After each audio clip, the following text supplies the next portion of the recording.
Jo Leute, was geht? Ich bin's, eure Becky, und ich bin wieder am Start für euch mit einem neuen Video. Es wird ein bisschen anders als sonst, aber ihr habt es euch so sehr gewünscht.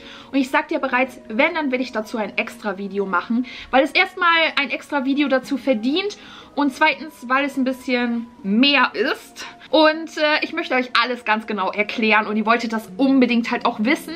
Deswegen geht es jetzt darum. Und zwar kennen wahrscheinlich viele von euch das Märchen von Schneewittchen mit den 7 Zwergen, der bösen Hexe, aber auch einem Happy End. Sie findet ihre wahre Liebe und bleibt bis an ihr Lebensende mit ihrem Prinzen glücklich und er erweckt sie auch wieder zum Leben. Also noch ein schöneres Ende für jemanden kann es eigentlich nicht geben. Aber, jetzt kommt ein fettes Aber, wusstet ihr, dass das Märchen tatsächlich auf wahrer Begebenheit beruht und sogar seine Inspiration ein Mädchen, eine junge Frau war aus Deutschland? Die Geschichte ist also zum größten Teil wahr, nur leider gab es nicht das Happy End und die ganze Geschichte ist ziemlich düster und traurig, auch was die 7 Zwerge betrifft, Leute. Dahinter steckt nämlich auch eine sehr traurige und ich finde auch sehr dunkle Wahrheit. Ich wusste tatsächlich auch vorher nichts davon. Ich bin einfach zufällig darauf gestoßen, als ich danach ein bisschen recherchiert habe, nach dunklen Wahrheiten, dunklen Geheimnissen zu Schneewittchen. Und ich war echt erschrocken, Leute. Also das wusste ich ehrlich bislang gar nicht. Ihr seid also, wenn dann, nicht die Einzigen. Aber keine Sorge, fangen wir erst einmal an mit dem eigentlichen Film, den eigentlichen Märchen von Schneewittchen. Für alle, die das vielleicht irgendwie nicht mehr so ganz in Erinnerung haben oder den Film vielleicht auch nicht geschaut haben, niemals das Märchen gelesen haben, keine Sorge, ich bin für euch da. Dazu kommen wir erst einmal und dann zu der wahren Geschichte, die dahinter steckt. Ja, die meisten von uns kennen wahrscheinlich die Disney-Variante, sagen wir mal ganz ehrlich. Höchstwahrscheinlich haben wir fast alle schon, wenn dann, den Film geguckt. Und das, muss ich sagen, erst einmal vorab, ist nur inspiriert gewesen von dem eigentlichen Märchen von den Gebrüdern Grimm. Die haben eigentlich das Märchen geschrieben. Disney hat sich nur inspirieren lassen und das Ganze ein bisschen kinderfreundlicher gemacht. Aber was heißt kinderfreundlich? Ist das Ganze kinderfreundlich, das, was die Hexe da abzieht mit Schneewittchen? Seien wir mal ganz ehrlich, nein. Also egal, ob das ein bisschen harmloser dargestellt wurde, als im eigentlichen Märchen geschrieben wurde. Das Ganze ist da echt viel, viel gruseliger und sehr viel dunkler. Also sehr, sehr viel dunkler. Trotzdem ist es nicht ganz so kinderfreundlich. Aber ja, Disney hat sich Mühe gegeben und das ein bisschen umgeschrieben, aber im Grunde genommen ist die Story ähnlich. Also die Story an sich wurde nicht großartig verändert. Nur hier und da ein paar Sachen einfach weggelassen. Ja, Schneewittchen wächst bei ihrem Vater und ihrer bösen Stiefmutter auf, wo sie wohl als Dienstmädchen, Dienstmagd arbeiten muss. Das heißt, zum Beispiel die dreckige Wäsche waschen, den Hof sauber machen, ja, putzen, aufräumen, all sowas. Und als wäre das nicht schon Strafe genug für Schneewittchen, wahrscheinlich weil die böse Stiefmutter einfach was halt gegen sie hatte, nein, der Stiefmutter passte es auch nicht, dass sie immer hübscher wurde und schöner. Sie war so neidisch und voller Missgunst gegen ihre Stieftochter Schneewittchen, dass sie eines Tages einen Jäger beauftragte, ja, ihr hört richtig, Schneewittchen in den dunklen, gruseligen, kalten Wald zu führen, um ihr das Leben zu nehmen. Aber das brachte er zum Glück nicht übers Herz und hat sie in den Wald fliehen lassen.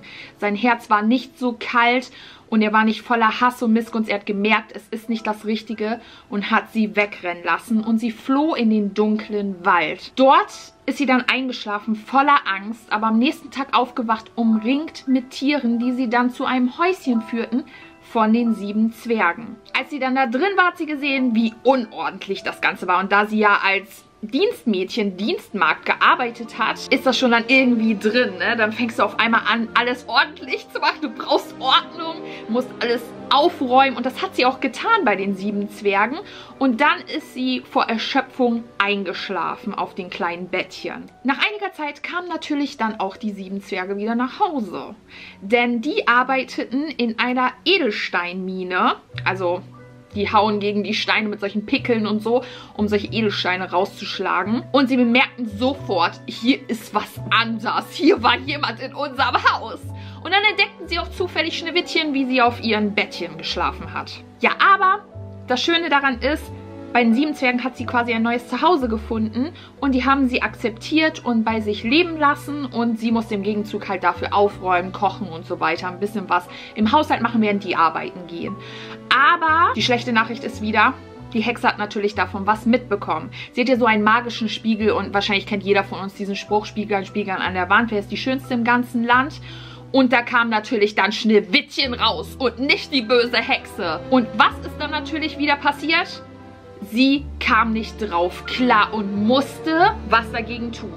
Und zwar hat sie sich dann als alte Frau ausgegeben und hat dann Schneewittchen vergiftet mit einem vergifteten Apfel. Sie ist ja so eine gute Seele und sehr leichtgläubig und noch jung und hat das dann natürlich angenommen, weil man denkt ja im ersten Augenblick wahrscheinlich, ey, das ist so eine alte Dame, die bietet mir einfach einen Apfel an, das ist doch voll süß und so, was soll schon sein. Aber dass tatsächlich die böse Hexe dahinter steckte, das konnte sie nicht erahnen. Natürlich sollte man trotzdem nichts von Fremden annehmen, egal ob es ein älteres Großmütterchen ist oder nicht. Ja, die 7 Zwerge finden sie aber plötzlich dann leblos auf und finden heraus, dass die böse Hexe dahinter steckt. Und von den 7 Zwergen bekommt sie einen gläsernen Sarg und wird dort hineingelegt, damit man nochmal sieht, wie schön Schneewittchen eigentlich war.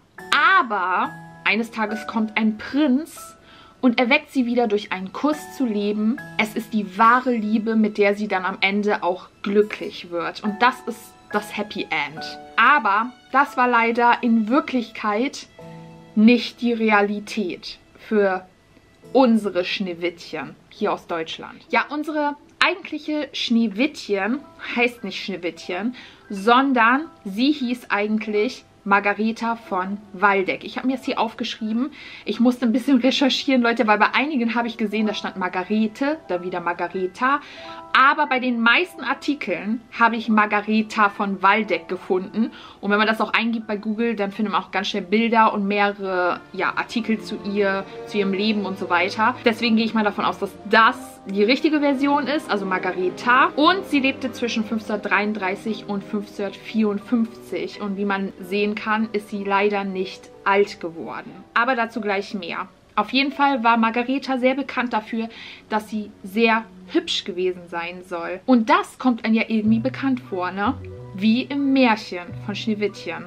Tatsächlich soll es genauso gewesen sein. Was auch genauso wie im Märchen ist, sie soll wohl früh leider ihre leibliche Mutter verloren haben. Auch wieder sehr tragisch. Und nicht so viele Jahre später hat der Vater wohl neu geheiratet. Und diese Stiefmutter soll, wie auch im Märchen, nicht gerade die freundlichste gewesen sein. Was nämlich auch unter anderem dafür spricht, ist, dass ihre Eltern, also ihr Vater und ihre Stiefmutter, sich dazu entschlossen haben, sie mit 16, Leute mit 16, alleine nach Brüssel zu schicken. Also weg von zu Hause. Ja, das spricht irgendwie ein bisschen dafür, dass wahrscheinlich die Stiefmutter nicht unbedingt Margareta bei sich zu Hause haben wollte. Sie wurde auf so einen Hof geschickt, wo viele auch Adlige sind und so weiter. Wer historische Filme guckt, der kennt sowas vielleicht schon. Aber meist ist das Verhältnis dann zu Hause nicht so gut, wenn das passiert ist. Aber auf diesem Hof war sie halt, wie gesagt, umgeben mit oft sehr adligen Menschen. Und unter anderem hat sie auch ein paar Prinzen kennengelernt, Leute. Klingt wie im Märchen, eigentlich ganz schön. Sie hat auch einen Prinzen für sich entdeckt und der hat auch großes Interesse an ihr gezeigt. Und zwar nannte er sich Philipp der zweite Thronfolger, Leute, vom Karl V.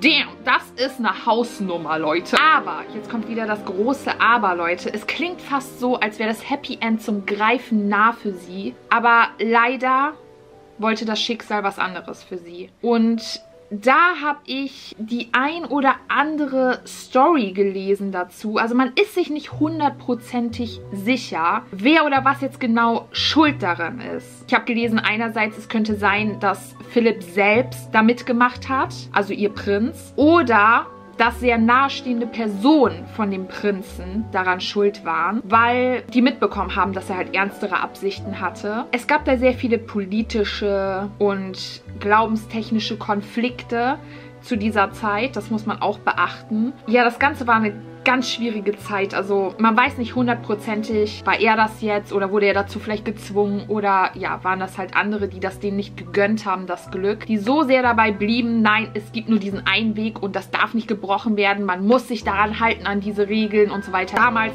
ganz weirde Zeiten. Auf jeden Fall habe ich aber gelesen, dass sie wohl öfters Geschenke von ihm wohl bekommen hat. Aber sie klagte auch dann mit der Zeit über Briefe bei ihrem Vater, dass es ihr immer schlechter geht. Sie fühlt sich unwohl, krank und kann nicht erklären, woher es kommt. Auf jeden Fall ging es so weit, dass die Liebe sie nicht retten konnte, sondern sie ist mit 21 dann ums Leben gekommen, weil sie wohl vergiftet worden ist.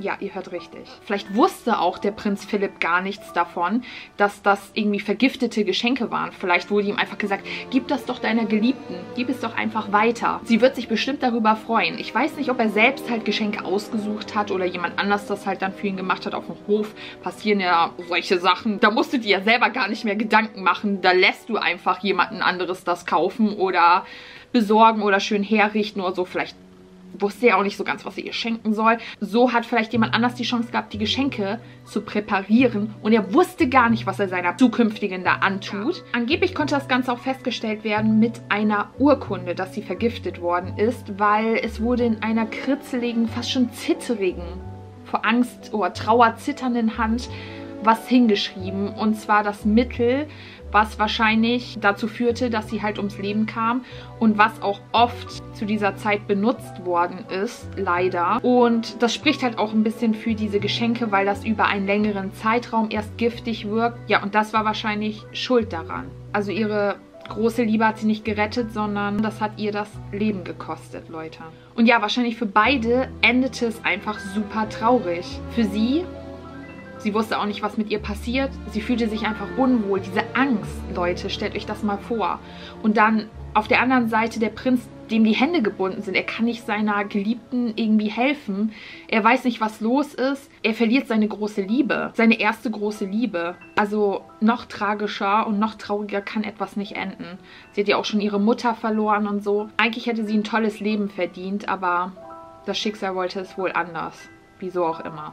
Ja, und es kann tatsächlich sein, dass das halt wirklich die Grundlage war, davon gehen zumindest sehr viele aus, für Schneewittchen, für das Märchen Schneewittchen, weil die Gebrüder Grimm waren nicht nur bekannt dafür, sich irgendwelche Märchen auszudenken, sondern haben höchstwahrscheinlich auch tatsächlich, weil man viele Parallelen sehen konnte, oft auch echte geschichtliche Elemente in ihre Märchen verpackt, also die geschichtlich, historisch passiert sind, aber auch Persönlichkeiten, die es tatsächlich gab, wie zum Beispiel der Rattenfänger von Hameln, Leute. Aber es wird jetzt auch nochmal deutlicher vielleicht, wenn ich jetzt auf die 7 Zwerge eingehe, Leute, weil das wusste ich zum Beispiel auch noch überhaupt gar nicht und ich war richtig erschrocken, als ich das gelesen habe. An den 7 Zwergen ist nämlich auch sehr viel Wahres dran. Auch wenn ihr jetzt wahrscheinlich denkt, ey Becky, das sind doch einfach reine Fabelwesen, es gibt doch keine Zwerge, was erzählst du da? Ja, leider verbirgt sich dahinter auch eine dunkle, traurige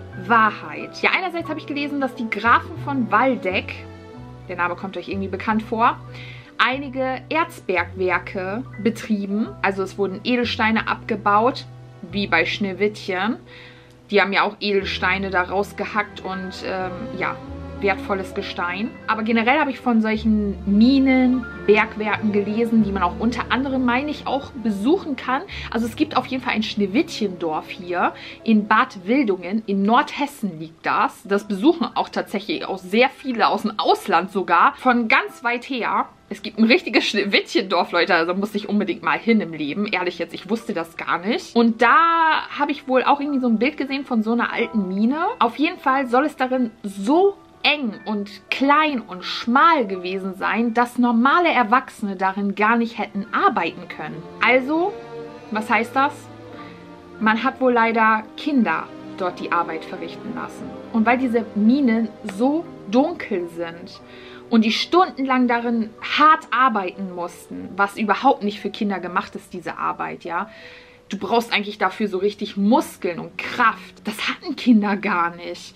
Und die haben gar nicht das Tageslicht gesehen, als die Sonne schien. Die gingen wahrscheinlich los, als es dunkel war und kamen nach Hause, als es dunkel war. Und das heißt, kein Vitamin D, das, was jeder von uns braucht. Generell warst du da einfach total unterversorgt. All das, was du machen musstest, war nicht für deinen Kinderkörper gemacht. Die ganze Entwicklung wurde dadurch einfach verhindert. Eine ganz normale Entwicklung zu einem Erwachsenen.